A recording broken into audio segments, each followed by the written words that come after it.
Hello friends. Welcome to Car and Life channel.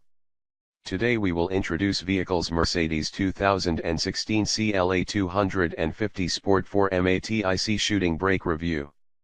Whatever buttons the Mercedes CLA breed push, they're pushing Aussie premium car buyers hard. In 2015, the small-sized, coupe-stylized mold buster of Benz traditions was the marque's second biggest seller. And during my week with the 2016 Mercedes CLA 250 Sport 4Matic shooting brake, in my neck of the urban woods, I couldn't glance sideways without spotting a CLA or 3, if usually the 4-door coupe version. Of the available variants, there must be something particularly stirring about the 250S, as these middle-upper versions with suitably handsome price tags are the top-selling CLAs to date. In which case, surely the recent midlife range update should turn an already hot prospect absolutely scorching, even despite a modest jack-up of pricing. That's right, in all 4Matic only form, the newly facelifted 250 shooting brake has risen $2,200 to $68,600 before on roads. Frankly, our enthusiasm for 250 shooting brake in past appraisals hasn't quite matched buyers' fever pitch. And it's not for lack of familiarization. Since the wagon-esque range was launched in Europe just 18 months ago, we've reviewed the 250 iteration, singularly or in comparison, 5 times. In extended review, outside of launch programs, the big selling variant has consistently scored a solid if hardly gushing 7.5 out of 10. What we're keen to find out, then, is if there's enough newness in the 2016 upgrades to not just lift our opinions on the variant but to also justify its newly upscaled pricing. What's new? Freshening the exterior are revised front and rear fascias, a diamond pattern grille and new look 18-inch wheels. Our test car in the fetching and classy new metallic halo color called Cave and Sight Blue. This paintwork is a $1,290 option. Inside, there are minor updates in some material finishes, though the most obvious change, across the CLA range, is the new 8.0-inch floating tablet infotainment screen and the integration of Apple CarPlay and Android Auto smartphone connectivity.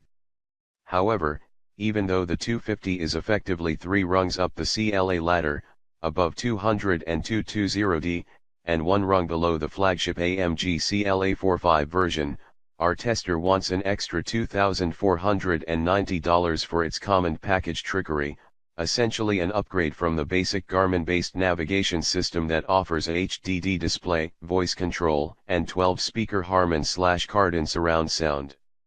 These two new, if cost-optional, features lift the as-tested price from $68,600 to $72,380 before on-roads costs. We've written before and back it up again, that's quite handsome coin for a small segment wagon, flamboyant styling and badge cash notwithstanding. So it'd want to be premium, and in areas the specifications are suitably highbrow. LED headlights, digital radio, switchable drive modes and ambient lighting are standard even on lower-grade CLA variants, while AMG exterior styling, adaptive high beam assist, keyless go, leather seat trim, fully electric front sports buckets with heating, man-made leather upper cabin and dash trim, aluminium interior garnish, red finish highlights, brakes, seat belts, cabin stitching, and a fabric scrim sunroof, that sorta kinda panoramic in length, anchor the 250 goodies package. Safety-wise, there's 9 airbag surety complemented by passive blind spot and pre-safe accident anticipatory warnings, active brake assist, attention assist, and active bonnet pedestrian impact mitigation smarts, though passive lane keeping and Benz's Distronic adaptive cruise control are only available optionally as a driver's assistance package. So it's sport shooting brake by name, though nature is another thing. The whole shooting brake nomenclature is a Benz marketing misnomer has been well documented to date, so let's not go there other than to say the 5-door CLA's amalgam of wagon silhouette, coupe glasshouse, and hatchback-esque tailgate looks a treat in this newly facelifted form. It's a sharp looker, something that, incidentally, asks for a grand extra over the 4-door, yes, It really is a coupe. The sport credentials, though, aren't impervious to criticism. The turbocharged 2.0 L4's 160 kilowatts power figure might looks rosy against lesser CLA stock, but while outputs are handy enough for spirited driving, it's not brimming with power for a small car commanding big dollars. For instance, a $50K odd budget might land a slew of vastly more potent all-PA small cars such as a 206 kilowatts Golf R, a 221 kilowatts WRXT or a 257 kilowatts Focus Rs, all of which you'll find here. Perhaps that's not a fair comparison. After all, the stylized Benz wagon doesn't really pitch red-hot hatch-like pretensions. Nonetheless, warm is what you're buying into. Ditto the merely adequate 350 Nm of torque. There's more go in Benz's CLA fold, of course, though AMG and 45 badges ask for a further $23K odd investment. A paddle shift 7-speed dual-clutch gearbox is the sole transmission available, while the all-wheel drive system can feed no more than 50% of torque to the rear axle from essentially a front-driven state. The adaptive AMG ride control suspension, though, is switchable from comfort to a firmer sport setting and back at the driver's whim.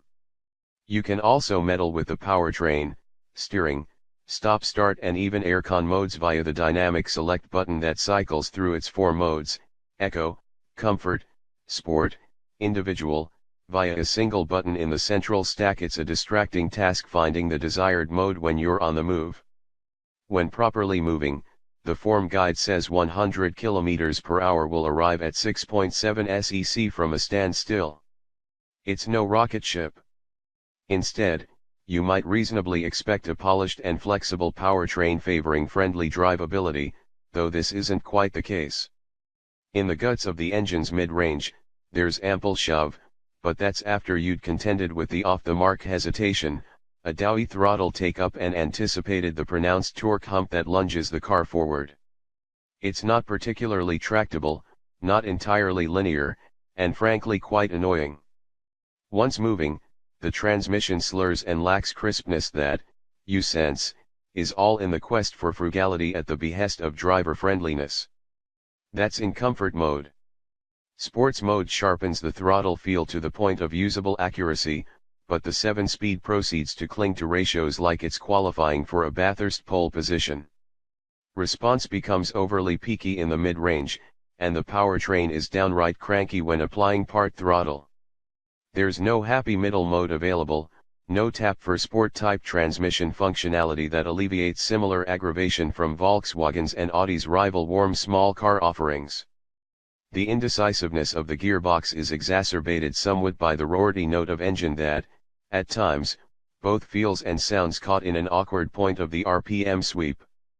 Around town, the wagon is happiest cutting a brisk line at a healthy clip. Thus driven, however, you'll get nowhere near its 6.7 L/100 km combined claim. In comfort was saw 10s and 11s, in sport it's close to 13 around town. That said, CLA is a far more cooperative and easier to like prospect out on the open road, its engine trickling over, its dual-clutch transmission untasked with urgent gear changes, and where fuel consumption projections start to become realistic. Dial up the cruise control and pointing at the horizon, the softer suspension mode is pliant if susceptible to slapping across joint and cat's eyes, but drop the road speed and even in comfort the primary ride is quite fidgety as road surface lumps and bumps transmit right through the cabin. Over speed humps and big suspension strokes, though, the damper is quite well controlled. Stuck through a corner, the wagon sits flat and grips up impressively. The steering is responsive and direct, if a little artificial in waiting, but there's genuine competency and there's solid engagement when punting across windier back roads. By nature of the 4Matic system's torque shuffling character, it can't apportion enough torque to the rear axle to be driven on the throttle out of corners, and tends towards understeer when pushed, but there is enough satisfaction in the chassis department for moderate entertainment factor for those spirited Sunday backcountry drives. The squeak-free solidity, the ample NVH, noise/vibration/harshness, suppression, and generally quiet operation all impart a premium wash over the driving experience. Yet there are further annoyances from behind the wheel. The seats have ample sporting purpose, but there's not much under-thigh support given their proximity to the floor, and, no, jacking the seat sky high doesn't fix the problem. Compounding this is the marked stagger of the pedals. The brake pedal is set too high. While on topic, the brake take-up itself is quite touchy and urgent, which takes some time to get used to. The various safety assists are also overly sensitive to urban driving, at least around Sydney.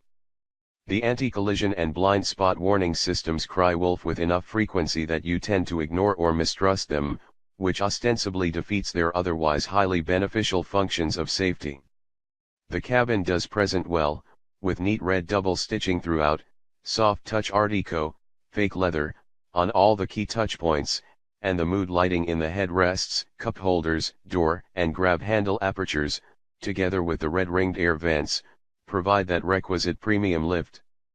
The classic instrumentation is slick and easy to read, and a neat touch is that all the oddment bins and the glove box are carpet lined to limit unwanted noise from, well, oddments. It's a staid and mature style, bereft of chintzy go-fast addenda, though aluminum garnish panel apart there's not much separating the 250 from more budget-friendly CLAs. The infotainment system, through the upmarket command option, remains less than intuitive on initial use, but it's not hard to get your head around with familiarity. Benz persists with the telephone keypad interface even though the telephony has Benz's handy Linguatronic voice control. The second row is tight. Headroom, knee room, elbow room. It's really sized for kids and young teens. The low sloping glass line, too, will force passengers to duck getting in and out of the second row. There is a pair of air vents and a 1-2V outlet in the back of the center console, dual cup holders in the fold-down armrest and a ski port, but as far as accommodation goes it's hardly generously sized or cleverly packaged. Ditto the cargo space. At 495 liters it's superior to A and B class small Benz S, though that high-set, curvaceous load lip digs into available real estate and that sloping hatchback-like tailgate inhibits loading bulky payload successfully. Two modest-sized suitcases fit at a pinch, but it might struggle to swallow a full suite of baby or toddler addenda such as prams. So usable if anything but generous. Options. There are surprisingly few. Outside, there are 7 different colors, 4 of them at an extra cost, and one 19-inch wheel upgrade, while inside there's a no-cost option to change the aluminium trim grain to a honeycomb pattern. Without staking a big claim to performance or practicality, or emphatically nailing high levels of luxury or brimming with equipment, the CLA 250 shooting brake struggles to rate in judgment when measured against its price. And there are enough markdowns in all areas that it simply doesn't strike the right chord for holistic goodness either. What the little Benz undoubtedly trades off is its inimitable styling and badge cash. And there's enough of those two elements, it seems, atop a reasonable degree of substance to justify the car's lofty price point in a good many buyers' eyes. But if you can do without the hardly essential all-paw drive, want the badge cash and proper wagon practicality, and you can stretch an extra $4,300, it would be remiss not to consider cross-shopping the properly family-friendly C250 estate before parting with cash for the CLA. Our video to this is the end. Thank you for watching. If you find our video interesting and useful, please like and subscribe our channel. Thank you.